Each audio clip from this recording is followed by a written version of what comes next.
माता सीता की खोज हो चुकी थी। हनुमान जी लंका से लौट आए थे और प्रभु श्री राम को बता दिया था कि माता सीता लंका की अशोक वाटिका में हैं और उनकी प्रतीक्षा कर रही हैं। यह समाचार मिलते ही श्री राम ने सुग्रीव की विशाल वानर सेना के साथ दक्षिण दिशा की ओर प्रस्थान किया। वानर सेना, जिसमें लाखों वीर वानर और रीछ शामिल थे, उत्साह के साथ जय श्री राम के नारे लगाते हुए आगे बढ़ रही थी। लेकिन जब वे भारत के अंतिम छोर रामेश्वरम पर पहुंचे, तो उनके सामने एक विशाल चुनौती खद्दी हो गई। सामने अथाहर समुद्र ठाठे मार रहा था। 100 योजन, लगभग 1300 किलोमीटर चौदह समुद्र, इसे पार कैसे किया जाए? न कोई जहाज था, न कोई पुल। पूरी वानर सेना में चिंता की लहर दौड़ गई। बड़े बड़े वीर अंगद, हनुमान और जांबवंत भी विचार में पड़ गए कि इतनी बड़ी सेना को लेकर समुद्र के उस पार लंका कैसे पहुंचा जाए। प्रभु राम की तपस्या और क्रोध। श्री राम मर्यादा पुरुषोत्तम थे। उन्होंने समुद्र को सुखाने या उस पर बल प्रयोग करने के बजाय उससे प्रार्थना करना उचित समझा। श्री राम ने समुद्र तट पर कुश का आसन बिछाया और समुद्रदेव, वरुण देव की आराधना करने लगे। वे 3 दिन और 3 रात तक भूखे प्यासे बैठे रहे और समुद्र से रास्ता मांगते रहे। लेकिन समुद्रदेव प्रकट नहीं हुए। न ही पानी कम हुआ, न लहरें शांत हुईं। जब 3 दिन बीत गए तो श्री राम को क्रोध आ गया। उन्होंने कहा, भय बिनु होई न प्रीति, अर्थात भय के बिना प्रेम नहीं होता। श्री राम ने लक्ष्मण से अपना धनुष मांगा और उस पर ब्रह्मास्त्र का संधान किया। उन्होंने चेतावनी दी, हे समुद्र, यदि तुम मुझे मार्ग नहीं दोगे तो मैं तुम्हें अभी सूखा कर रेगिस्तान बना दूंगा। जैसे ही श्री राम ने प्रत्यंचा खींची, तीनों लोकों में हाहाकार मच गया। समुद्र खौलने लगा। तभी समुद्र देव घबराए हुए प्रकट हुए। वे प्रभु के चरणों में गिर पड्ढे और क्षमा मांगी। समुद्र देव ने कहा, प्रभु, मेरे जल को सुखाए नहीं। मैं आपको रास्ता बताता हूं। आपकी सेना में नल और नील नाम के 2 वानर भाई हैं।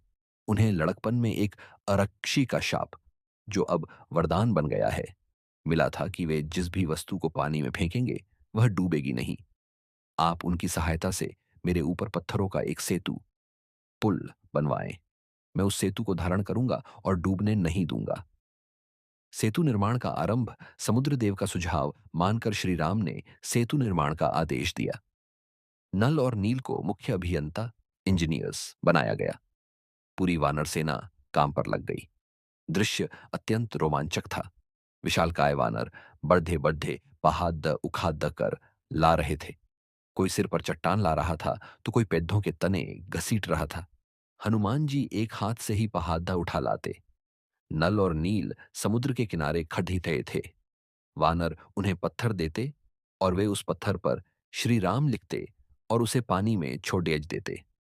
चमत्कार यह था कि भारी भरकम पत्थर, जो पानी में तुरंत डूब जाने चाहिए थे, वे लगड्डी की तरह तैरने लगते। देखते ही देखते पत्थरों की एक कतार बनने लगी। पूरी सेना में उत्साह था। राम नाम की गूंज से समुद्र का शोर भी दब गया था। हर कोई अपनी शक्ति से बढ़ चढ़कर योगदान दे रहा था। नन्ही गिलहरी का प्रयास। इसी भीड़ भाड़ और शोर शराबे के बीच एक छोटी सी घटना घट रही थी, जिस पर पहले किसी का ध्यान नहीं गया। एक नन्ही सी गिलहरी थी जो पास के पेड़ पर रहती थी। वह देख रही थी कि प्रभु राम के काज के लिए सब लोग कितनी मेहनत कर रहे हैं। उसके मन में भी भक्ति का ज्वार उठा। उसने सोचा, मैं भी श्री राम की सेवा करूंगी। लेकिन वह इतनी छोटी थी कि न पहाड़ा उठा सकती थी, न पत्थर। तो उसने एक उपाय सोचा। वह समुद्र के किनारे रेत में जाती, वहां लौटपोट होती, जिससे उसके रोएंदार शरीर पर ढेर सारी रेत चिपक जाती। फिर वह दौड़कर निर्माणाधीन पुल, सेतु पर जाती और वहां अपने शरीर को जोर से झाद देती। रेत के कण पत्थरों के बीच की दरारों में गिर जाते। वह फिर वापस आती, गीली रेत में लौटती और फिर पुल पर जाकर रेत झाद्दा देती। वह बार बार यह काम पूरी निष्ठा और तेजी से कर रही थी। उसका मानना था कि पत्थरों के बीच जो छोटी छोटी दरारें हैं, उन्हें भरने के लिए रेत और मिट्टी की जरूरत है, ताकि पुल मजबूत बने। वानरों का उपहास। गिलहरी अपने काम में मग्न थी कि तभी एक विशाल काय वानर की नजर उस पर पड़ ही। वह वानर एक भारी पत्थर लेकर जा रहा था और गिलहरी उसके पैरों के पास आ गई थी। वानर ने उसे डांटते हुए कहा, अरे हट, छोटी सी जान और काम बड्ढों वाले, तू यहां क्या कर रही है? हमारे पैरों के नीचे आकर कुचली जाएगी, भाग यहां से। दूसरे वानर भी हंसने लगे। एक ने कहा, देखो तो यह राम काज करेगी, हम पहाड़ा उठा रहे हैं और यह धूल के कण डाल रही है। क्या तेरे धूल डालने से यह पुल बन जाएगा?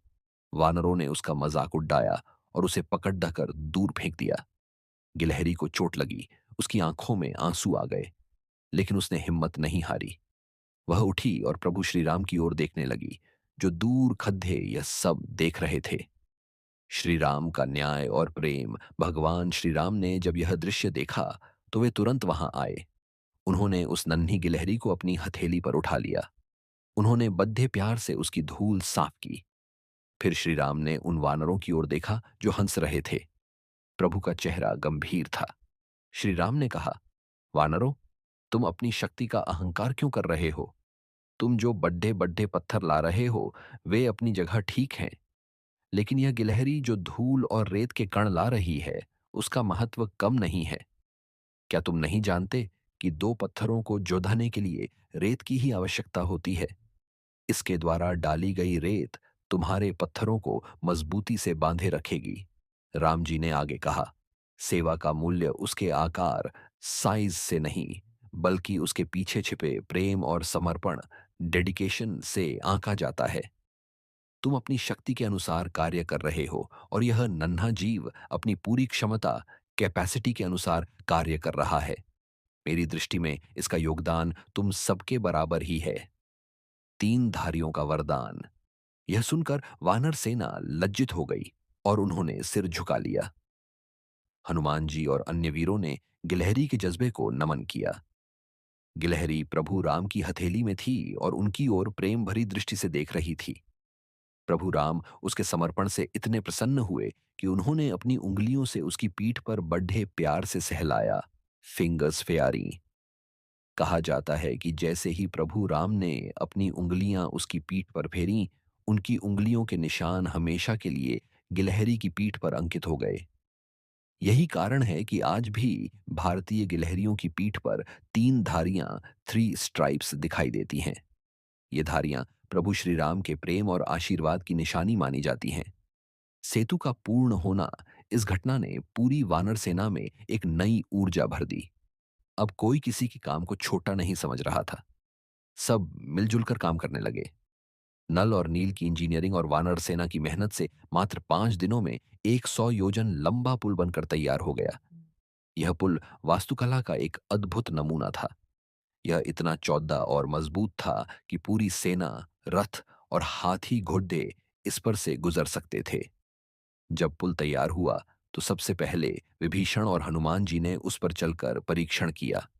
फिर प्रभु श्री राम ने रामेश्वरम में भगवान शिव, रामेश्वरम ज्योतिर्लिंग की स्थापना और पूजा की और सेना के साथ लंका की ओर कूच किया।